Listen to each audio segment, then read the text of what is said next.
Hello, class 9th. Last time we were discussing the chapter number 2 from geography, Indo-Genetic movements. And now today we have the last page of this chapter. It's a page number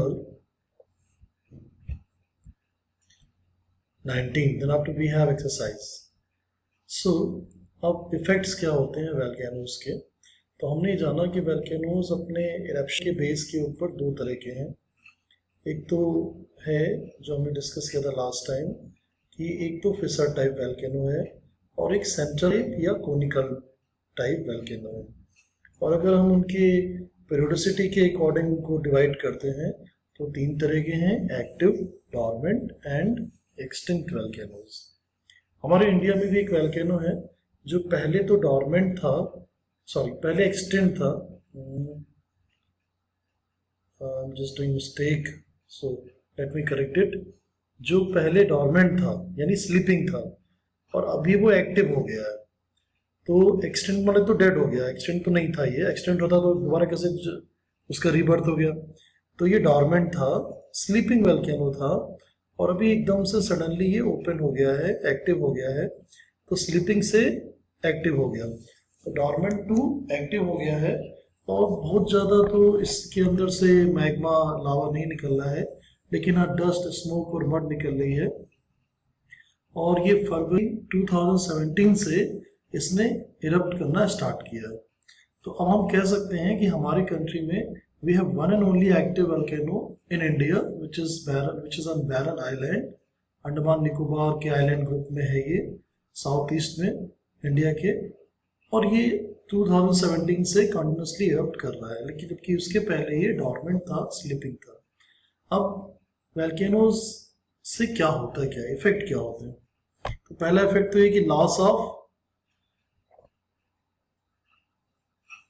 life and property, तो destruction भी होगा और construction होगा, यही nature है। Sometimes tsunami gets generated due to volcanic eruption occurring below ocean floor। और volcanic eruption की वजह से समुद्र के अंदर कभी कभी सुनामी भी प्रोड्यूस हो जाती है because of volcanic eruption. Dust, smoke, ash, gases, water, ये सब एटमॉस्फेयर में आ जाते हैं लॉन्ग टाइम के लिए। तो क्या करेंगे, एनवायरनमेंट को इम्बैलेंस कर देंगे, ठीक है। लैंड में become fertile due to volcanic ash. अब जो ऐश जमीन पे गिरेगी, जो वहाँ पे क्योंकि कार्बन है उसके अंदर ज़्यादातर, तो फिर क्या हो जाएगा, वो फर्टाइल हो जाएगा, थोड़ी उसकी फर्टिलिटी बढ़ जाएगी, ऑर्गेनिक मटेरियल, क्योंकि उसके अंदर सेडिमेंट्री रॉक्स का भी आ रहा है और कई सारे मिनरल्स का कंटेंट बढ़ जाएगा। Many minerals are found near the earth surface because of lava. हमें बहुत सारे मिनरल्स मिल जाते हैं बिना माइनिंग किए हुए। जब वो लावा थोड़ा ठंडा होगा तो हम देख सकते हैं कि वहाँ पे हमें मिनरल्स मिलेंगे।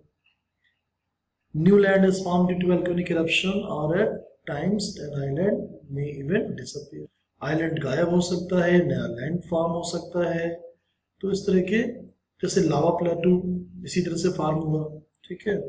लेक सकती है, जैसे कोई एक ज्वालामुखी है, वोल्केनो है और वो डेड हो गया, एक्सटिंक्ट हो गया, एक्टिव नहीं है।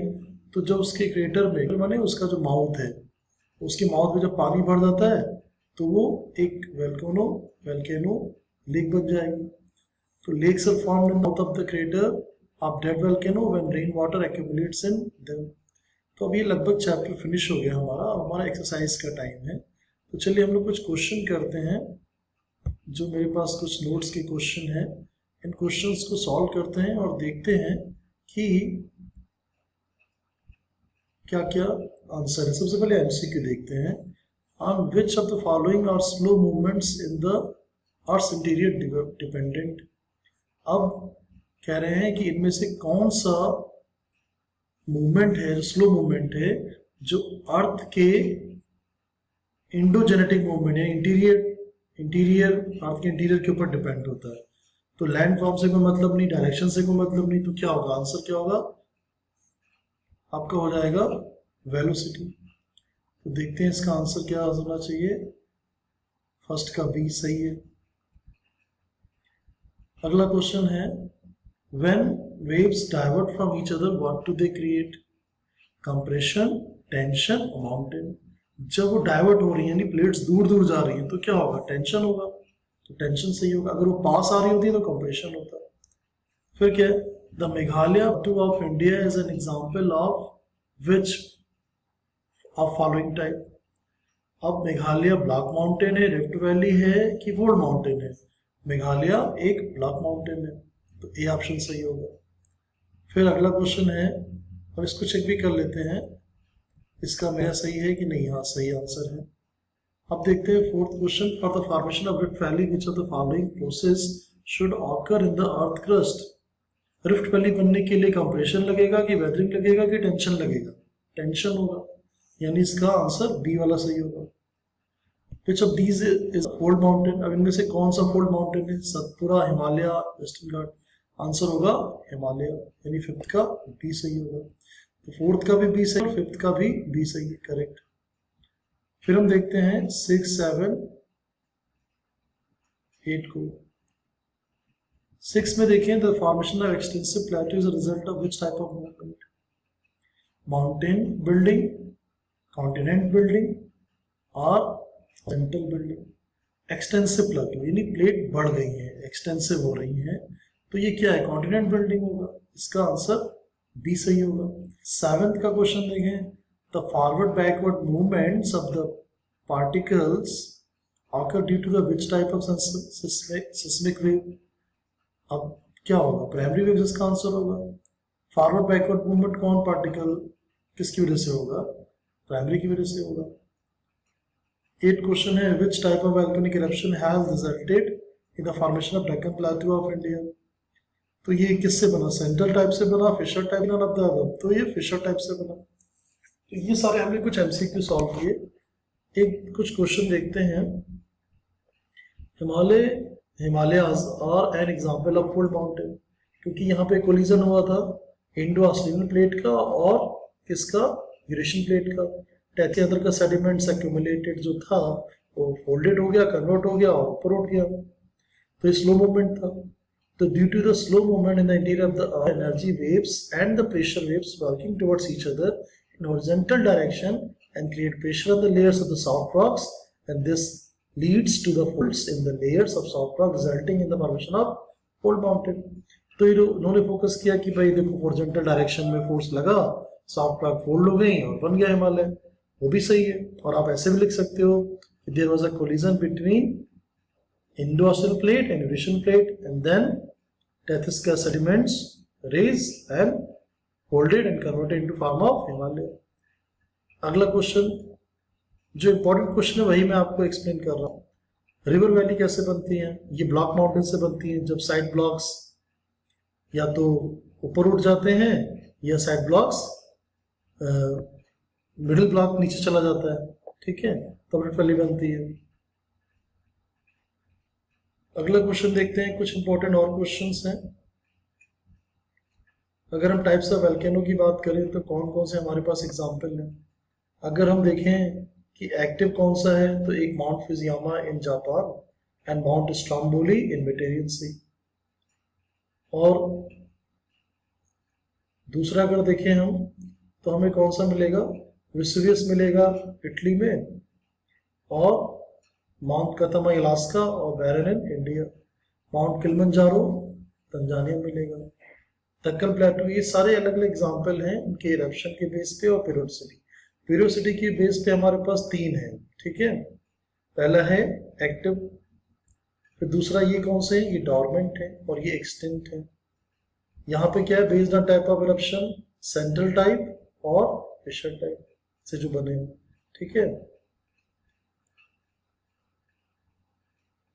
तो देखिए इन्होंने आंसर पे ब्लैंक था, इसको फिल करना था। यहाँ पे सेंट्रल टाइप आएगा, यहाँ पे फिशर टाइप आएगा, ये एक्टिव ऑलरेडी है ही, ये डॉर्मेंट आएगा और ये एक्सटिंक्ट आएगा, क्या। अगला इंपॉर्टेंट क्वेश्चन देखते हैं कि अभी कंपेरिजन के जो क्वेश्चन होते हैं, जो टेबुलर फॉर्म के क्वेश्चन है, वो काफ़ी इंपॉर्टेंट होते हैं। मैं आपके साथ ये नोट शेयर करूँगा, और अगर आपको कहीं अपनी बुक में ये सब थोड़ा मिलता है तो वहाँ से भी पढ़ सकते हैं, ठीक है। तो अगला जो टॉपिक है वो है कि प्राइमरी सिस्मिक वेव्स और सेकेंडरी सिस्मिक वेव में क्या डिफरेंस होता है, और ये आपको अपनी कॉपी में लिखना है, you have to note it down in your notebook. तो प्राइमरी वेव्स और सिस्मिक ये हम लोग काफी डिस्कस किए हैं, इसके डिफरेंस आपको लिखने हैं मिनिमम 3, ठीक है। उसके बाद अगला टेबुलर फॉर्म का क्वेश्चन है, सेंट्रल टाइप वोल्केनो और फिशर टाइप वोल्केनो में क्या डिफरेंशिएट है, क्या फर्क है या क्या सिमिलरिटीज है, तो ये भी आपको 3 लिखने हैं। ब्लॉक माउंटेन और फोल्ड माउंटेन ये भी आपको आज ही करना है और डिफरेंशिएट करना है। तो डिफरेंशिएशन के मैंने आपको 3 को दे दिए, जिसमें आपको डिस्टिंग्विश बिटवीन है, एक तो primary waves, secondary waves, block mountain, fold mountain, central type, fissure type, और अर्थक्वेक वोल्केनो में, वोल्केनोज में क्या डिफरेंस है। तो ये आपको इतना काम आज करना है। ये आपके बुक के ही क्वेश्चन है जो मेरे पास सॉल्व है, आप देखिए, पहले सर्च कीजिए। अगर बुक से आप ढूंढ सकते हैं तो बहुत इजी है, आपके लिए अच्छा है। नहीं कर सकते हैं तो आप ये नोट्स में आपको शाम तक शेयर करूंगा और उसके बाद आप इसको कर सकते हैं if you are unable to find the answers in the book. Okay, तो आज का जो हमारा होमवर्क, जो मेनली जो काम है वो एक्सरसाइज को सॉल्व करना है, उसमें भी डिस्टिंग्विश बिटवीन को पहले क्लियर करना है, पहले सॉल्व करना है।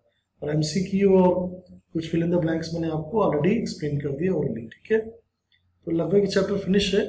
इसके नोट शेयर करने के बाद आप इसके रिलेटेड जो काफी इंपॉर्टेंट क्वेश्चन है वो आपको लिखने हैं, and then we have to proceed for the another chapter from another book. Okay, so have a nice day, enjoy.